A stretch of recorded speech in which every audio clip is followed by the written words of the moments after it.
When local growers put great food on Tennessee tables, that's living green. Join Live Green Tennessee tonight as we take a trip to Nashville's Farmers Market for the Southern Artisan Cheese Festival. Plus, we'll check out what's baking up fresh at the Doorstep Bakery. And we'll check out the Nashville Hiking Meetup. All this right here, coming up next on Live Green Tennessee.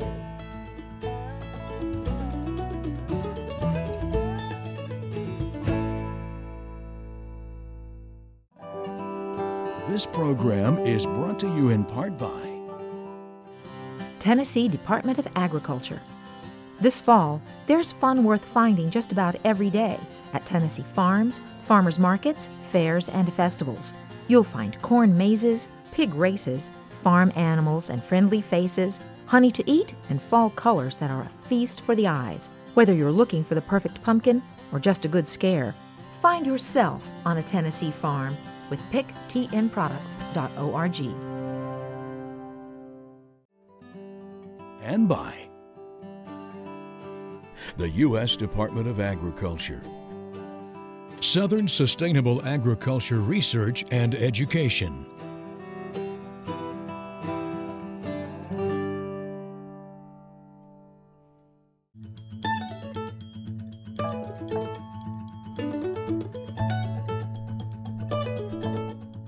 connecting the grower to the buyer, the country to the city, and smart shopping with a healthy lifestyle. It's Live Green Tennessee. Hello, I'm Melinda Kiefer, and I'm proud to bring you stories from across our great state on tonight's Live Green Tennessee. With fall upon us, several local festivals are going strong all over the state. Recently, Live Green Tennessee visited the Southern Artisan Cheese Festival at the Nashville Farmers Market. With a variety of cheesemakers, food artisans, and craft brewers, the festival provided Tennesseans with some of the best that our local producers had to offer, as well as producers from across the Southeast. The Southern Artisan Cheese Festival was a festival that we started to celebrate Southern artisan cheese making here in the South. And the South is not well known for cheese making, but we have a really nice number of cheesemakers who are creating beautiful cheeses, handcrafted, all natural, old world style cheeses that they're kind of crafting and making their own as well. And I wanted to gather everyone in one place and really present the picture that there is a movement here in the South going on, and give everyone a sample of those cheeses that we're making. And then we also wanted to include other handcrafted artisan foods that go with cheese.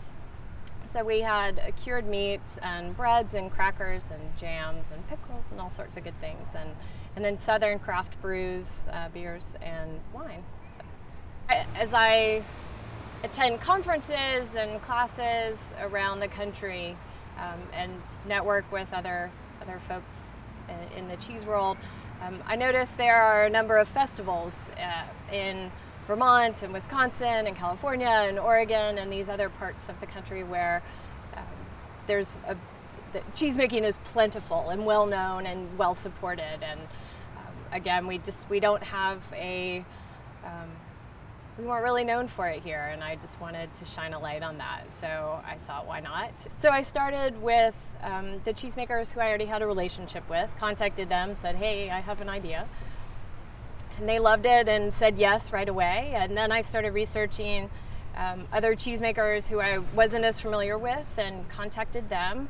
And pretty soon we had about 15 cheesemakers who said yes. And there were cheesemakers definitely from here in Tennessee, but also from Virginia and North Carolina and Alabama, Georgia, and Kentucky, all jumped on board. And then to just sort of round out the evening, that's where we worked in handcrafted, artisan foods that go with cheese. And that was just some I already knew and had bought from, such as some of the cured meat purveyors, but I also just went online and asked the cheesemakers who they knew in their areas who might be interested, and we sort of went about it piece by piece that way. There were a lot of questions about the biggest question, will people come out? And they did. So that was it. And I wanted to make it a really positive experience for the cheesemakers and food artisans. I wanted it to be a situation where they could actually sell their product. A lot of them, it's not, most of these cheesemakers and food artisans, it's not a get-rich-quick kind of process to start your own business of this type, and so I wanted them to be able to benefit, especially the ones who were traveling and taking time away from their farms and their businesses to be here. So I wanted it to be fruitful and a really good experience for them as well. And so far the feedback has been great. So. My sister and I are co-owners of Bathtub Gin. It's a fruit spread company, and they're each flavored with different liqueurs. And we were invited by our good friend Kathleen, who owns the Bloomy Rind, to participate. And this is very exciting because it's the first, Southern Cheese Festival, and it's a great place to showcase all the Southern artisans and all of their wares.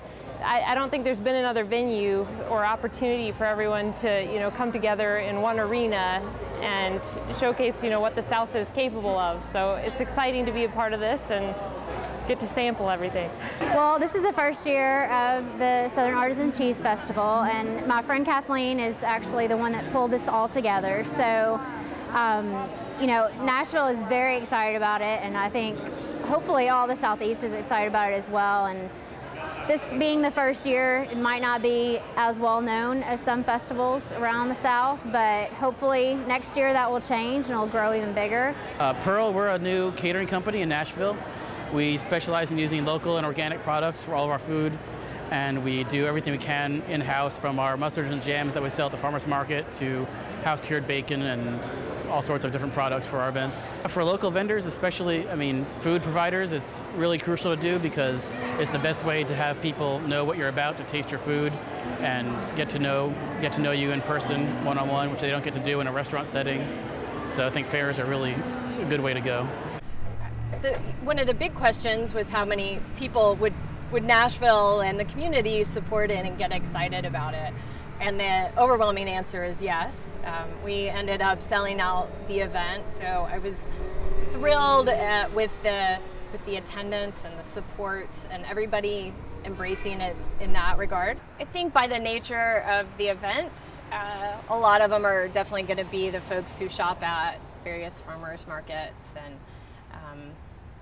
just the audience who's more and more interested in where their food comes from and how it's made. And just by the volume of people, I would say there would have to be, and there were definitely people I didn't know, which isn't saying a lot because there's a lot of people who live in Nashville, but we definitely had, I think we had a good mix of folks. Then in feedback from the cheesemakers and the food artisans, they said everybody was just really engaged and asking questions and really wanted more than just to eat food. They wanted to get to know the cheesemakers, and so that really affirmed what we hoped for the event, which was connecting people with food artisans. I know a lot of people are excited to be here. People have come from, several neighboring states to be here, so we're excited. There were a lot of names that we'd heard about or seen their products in different, stores around town, but had never gotten to meet them or learn about how they, produced it and what kind of, animals and I guess, the stars of the night are the cheeses, but, we're here to support. Yeah, I think events like these are so important. I actually have a food blog myself too, and I know I get a lot of emails from people wanting to know where they can buy local products, and I think these days that's becoming more and more important to people. So this is great because their customers can come in here and meet them face to face and try the product and really fall in love with it and see where the food that they're eating is coming from. I felt thrilled that Nashville embraced it. I felt relieved, honestly. I think anybody who puts together a big event, there's a little relief at the end that it went well, and then the ideas start coming for next year. So. It is no mistake that bread is mentioned in the Lord's Prayer. It was an important part of survival in biblical times, and for many families the same is true today. At the Doorstep Bakery in Manchester, Tennessee, Rita Munn's day starts before most of us even consider leaving our beds. She and her daughters in the quiet morning hours go through a patient daily ritual of baking artisan sourdough bread, handmade cookies and pastries for their community that nourishes their spirits and brings joy to their doorsteps. My day usually begins in the bakery along about 3:30, quarter to 4. Quiet right before we start is very important. It kind of centers me. And then the girls will get up and then the kitchen will start hopping and we're moving and doing things. And then the next time is when the bread comes out of the oven and it goes out to the customers. It's very important to me to see that product. I think in that moment, some homemaker 100 years ago did the very same thing I'm doing today. On a day where it's dark and rainy, that affects the way the bread rises. So, but when we look up and I look out there, I say, okay, today's a good bread day. It's going to be fast bread today. And the only thing that keeps us from cooking more is as soon as I can make up my mind what kind of oven I want and where we're going to put it. It's so light. You did great. That is good. That's good bread.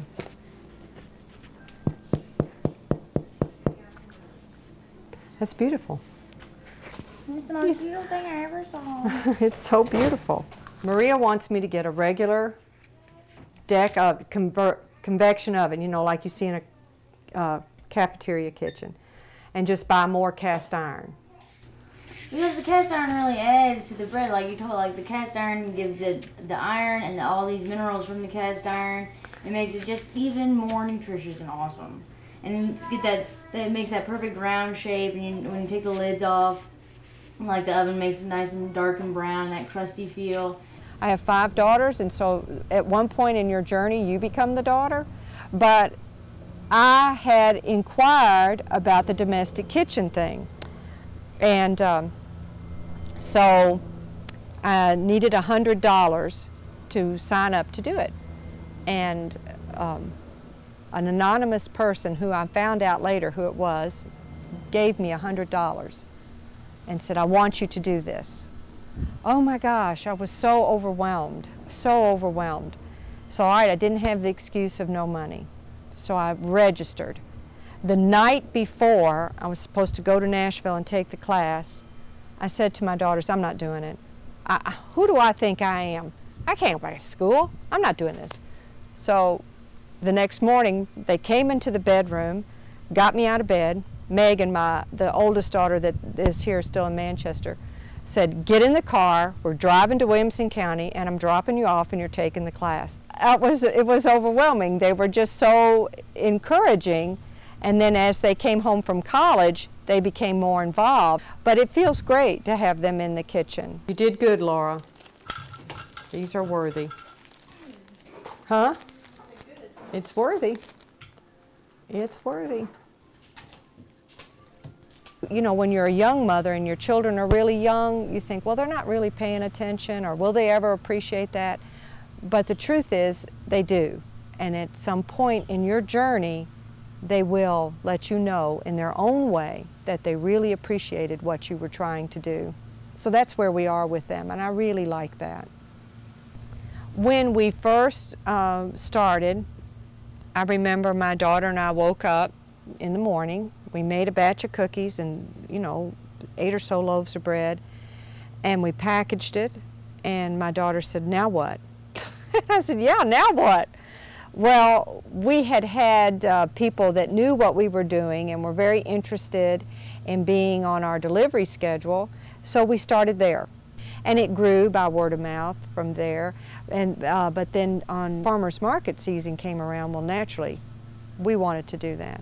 So we started with Manchester Farmers Market, and oh, we were thrilled. To us, that's just the best. If you want to be on our delivery schedule, give us a call. If we can, we'll bring by some things for you.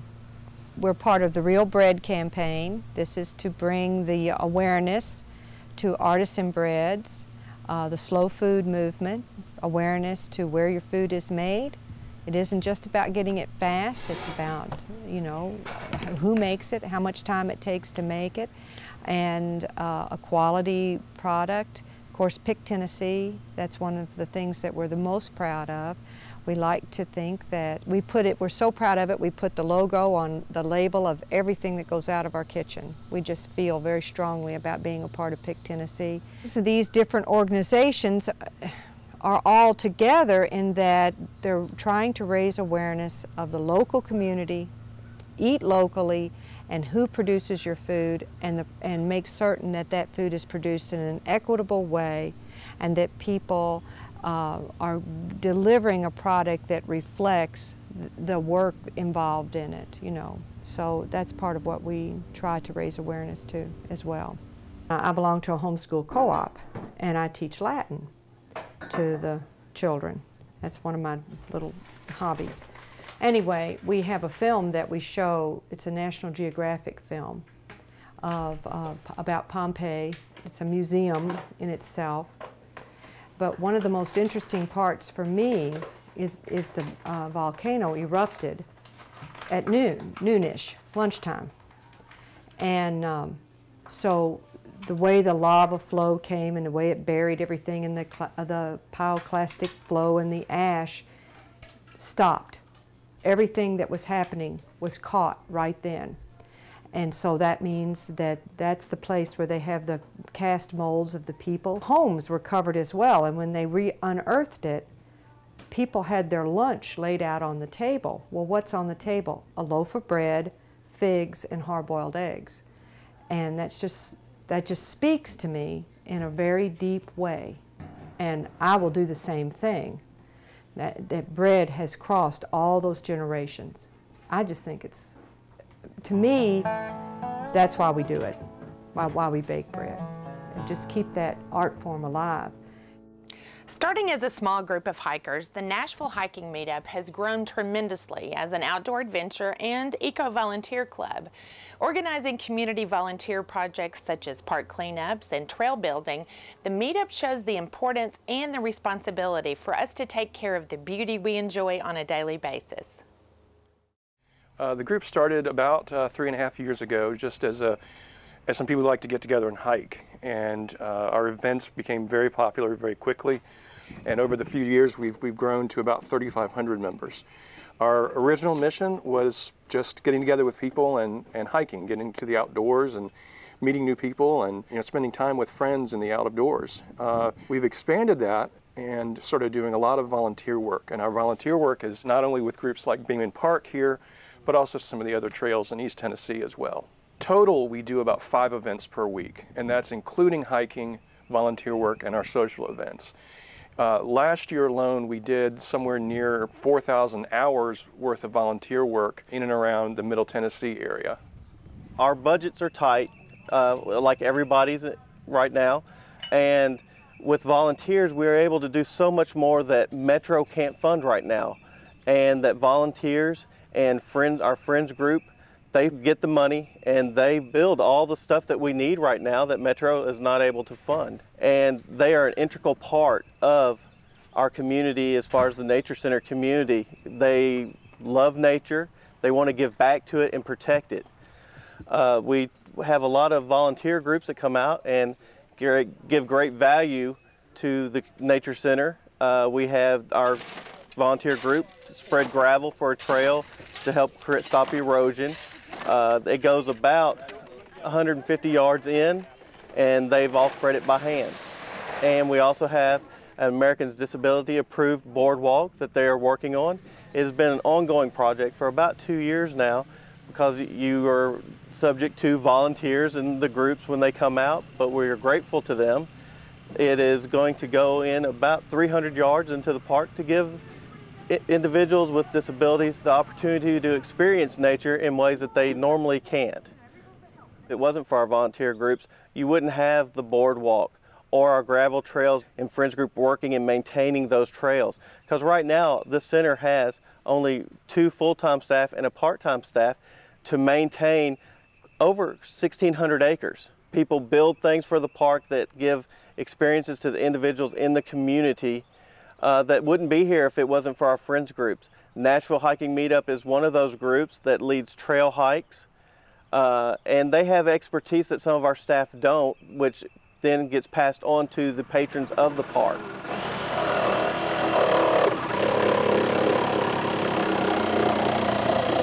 Well, the boardwalk project that's going on behind us here is a 350-foot long boardwalk that's designed to provide access to the forest for people who might not feel comfortable or might not have the ability to walk on a more primitive foot trail, and really is designed for people in wheelchairs, families with strollers, older people whose ability, or just people in general who just might not feel like walking on a trail in the woods. But we wanted people to have access to the forest, to have that forest experience, and that's the purpose of the boardwalk, because that's what people come here for.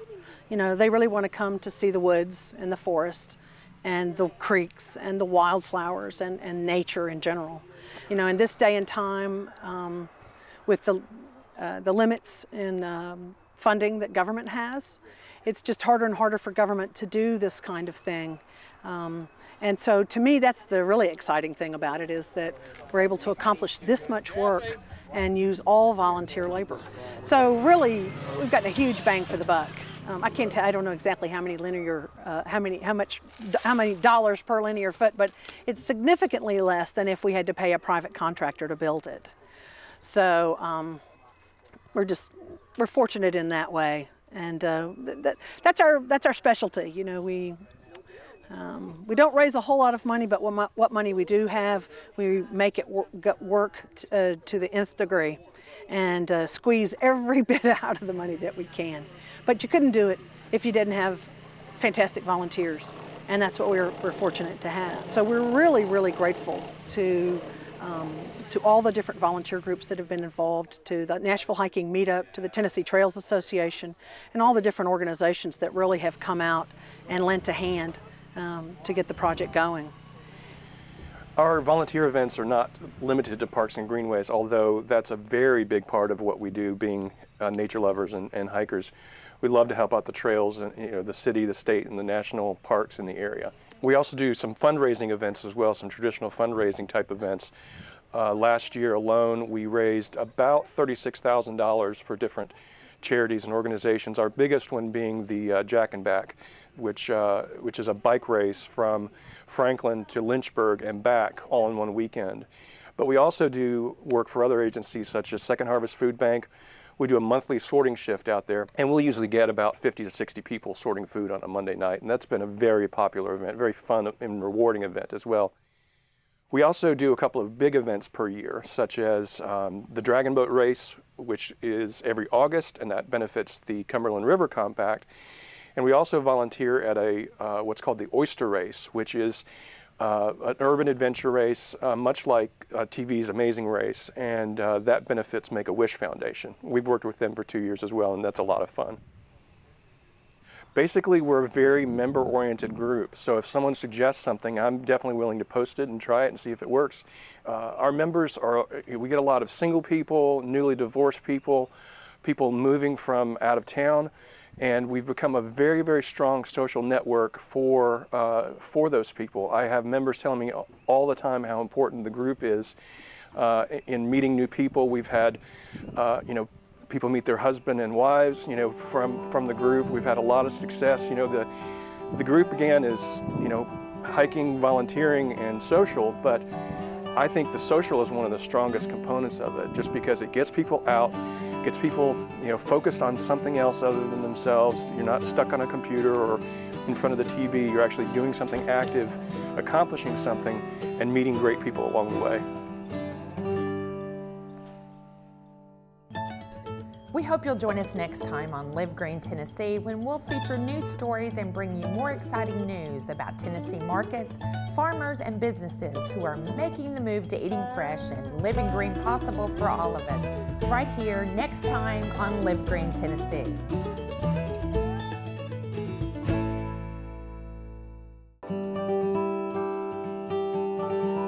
This program is brought to you in part by Tennessee Department of Agriculture. This fall, there's fun worth finding just about every day at Tennessee farms, farmers markets, fairs, and festivals.